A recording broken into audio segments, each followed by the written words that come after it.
Yes, Grand Theft Auto was on the Game Boy. You're probably thinking, look, wasn't a good game, it was just a bit of a cash grab, you know. We'll make a game for the Game Boy Advance and then forget about it, you know, that kind of way. But no, let me tell you, this is a brilliant Grand Theft Auto game. In my opinion, this is going to sound mad, I actually think it's better than Grand Theft Auto 1, 2, and Chinatown Wars. Let's jump into Grand Theft Auto Advance for the Game Boy Advance. The story is set 1 year before the events of Grand Theft Auto 3. It follows Mike, who is out for revenge after his buddy Vinny was killed. Some returning characters are 8-Ball, King Courtney, and Ashika Kassin. Even though this is a prequel, this story has absolutely no effect on the other Grand Theft Auto games. Like, once this game ends, we never hear of Mike again. Even though this is a Game Boy Advance game, it feels amazing. So what you have to remember is this is the weakest console a Grand Theft Auto game has ever been on. So they had to simplify the gameplay and the controls drastically. If you count like the T controller, the Game Boy only has 7 buttons. Imagine the effort they'd have to go to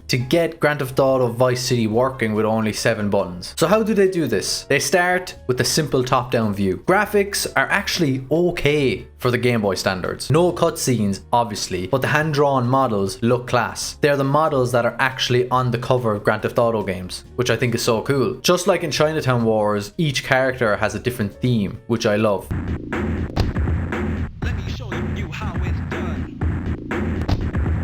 You might think the lack of cutscenes would like ruin the story or not be as immersive as like the 3D universe. They give you enough context so you know what you're doing. Also, you have a pager so people can contact you whenever you are in the game. I think this is interesting. Occasionally a text box will pop up mid-mission, so whenever characters are having a conversation you could see the tiny text box at the bottom as you're playing. Like, for example, when you're driving around, you can still have a conversation with the passenger. The dialogue box does take up half of the screen. I think having that element is still fantastic considering it's on a Game Boy. Let's take a look at the HUD. I mean, it has everything you need. Minimap, weapons, health, money, stars, and it also shows where you are. And they were also kind enough to give us a speedometer, which is such a nice feature. None of the 3D games have that feature and it's just so nice to have it. Given this is set in Liberty City and a prequel to Grand Theft Auto 3, you actually use Grand Theft Auto 3's HUD, which I thought was very interesting. Another thing that's really funny is if you look at the mini-map, you can see the icons. Like, you see they were struggling for space. It looks like a 4-year-old drew them. You could tell they were struggling for space, but they still made it work. The driving mechanics and the combat would be the hardest parts of the game to fit on a 7-button console. With that, they had to simplify it down. But with simplifying it, have to work on the basics, and the basics are done amazing. So it's amazing to drive in this game. A to drive,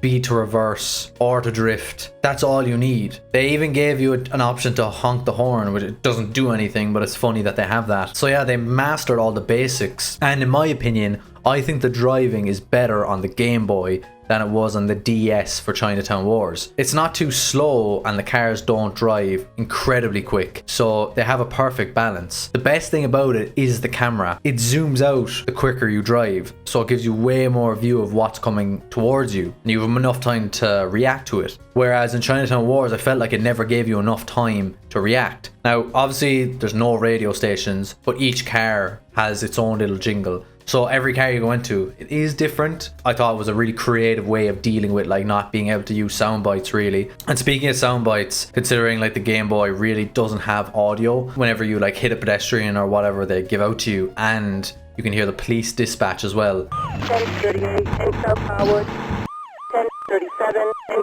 Central Portland Bay. Which is audio, and if anyone knows about that, fitting audio onto a Game Boy cartridge was nearly impossible because it would just eat up so much space. Now, the combat isn't as good as the driving. The punching and hitting is fine, it's whatever. It's when you start shooting, it's impossible to hit anyone. The reason for this is because you can only shoot in 8 directions. It's not like the modern 3D titles where you can shoot in all directions, shoot wherever you want. So that definitely took a bit of getting used to. I like the way you're allowed to strafe. It made it some bit bearable. Speaking of combat, the weapon selection is pretty big for a Game Boy. You've got 3 melees, 4 basic firearms, 3 heavy weapons, and 3 thrown weapons.